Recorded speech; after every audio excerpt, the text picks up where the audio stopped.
J'arrive, Misha Miol。こんにちは、ミオルです。今回は歌の韻律、前回のクープリーフトに引き続いて、4行連の形を見てみたいと思います。トルナによるとオランミーターで最も普通のものはですね、4行連あるいは8行連ということなんですが、その4行連の中にも3つのタイプがあるというふうにしています。でそのうちの1つ目、トルナがオーランヘイエンと名付けたものを今日は見てみます。これは五子脚の始行がですね4行続くという、しかもそれが同じ形である 4A のタイプですね。こういう形のものを見てみます。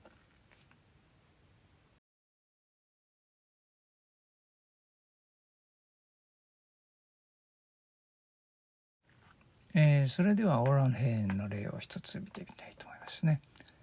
パードギルン・ハケートの詩です。これは特徴としては4行にわたって同型であると 4A のタイプであると、1行が五子脚からなるということですね。つまり1行あたり5つの強制母音があるということです。でその強制母音の型がですね4回繰り返されるという、そういう形になっています。でその母音の型はですね、詩の下に書いてあるこの図式化っていうんですかね、この図式をご覧ください。この詩形のですね特徴はですね、その詩の下にちょっと書きましたが、コーウェンというコーウェンエラーベルエンチと書いていますが、行の真ん中に母音があるということですね。第二子脚と第三子脚のところに同じ母音がありまして、これが母音をなすということですね。これが横の関係です。それから縦に見るとですね、行と行の間に働く、母音、これをトルナはアムスと呼んでいますが、これもたくさんありますね。もう一つの特徴はですね、この詩形をですね表記するにあたってですね、ある種の母音ですね、綴り方としてはですね9種類ほどあるんですが、それは似た音であってですね、それを韻律上は同一の母音とみなすという、そういうことを彼が観察から導き出したことなんですが、それを統一的に表す書き方としてですね U ウムラウトに見えるようなそういう形のものがありますが、これを使っているということですね。これが第二子脚第三子脚のところにこの字が使われています。彼はこれをですねアンガリッチニャフフリンというふうに呼びますね。Short unrounded vowel ですけど、これについては後で少し説明をいたします。ではこの詩をちょっと読んでみますね。Uas so lyric is village is vrien is hush or drug nach grutto dulang gia de hachte bua de hrash ilids hriela latte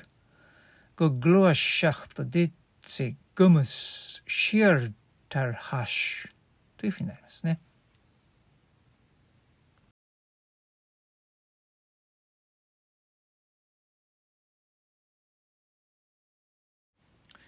先ほど出てきたガリチニャフリンの説明をちょっといたします。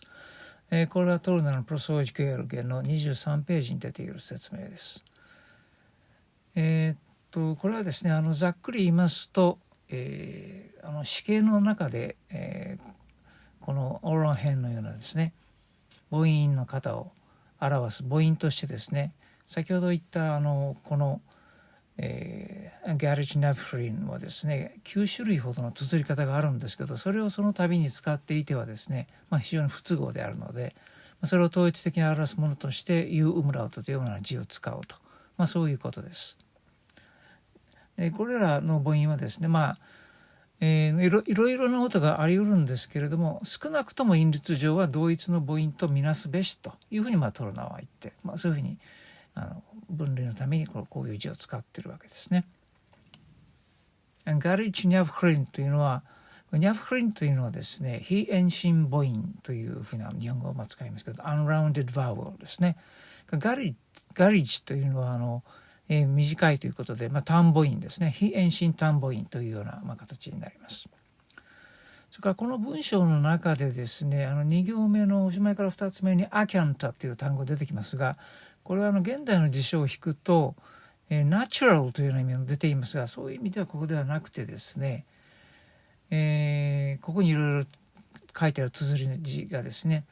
の母音がですね、強制が置かれている時にという、そういう意味合いで使われています。でそういう、母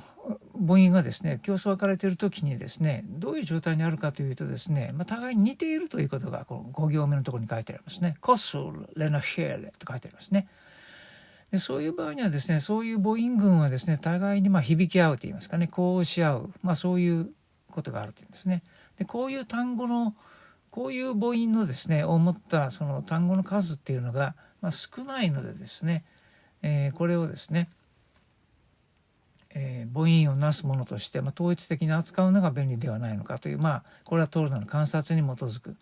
ことなんですね。それで9種類別々に使い分けると型として見分けにくいので、統一的にユーウムラウトという字を用いると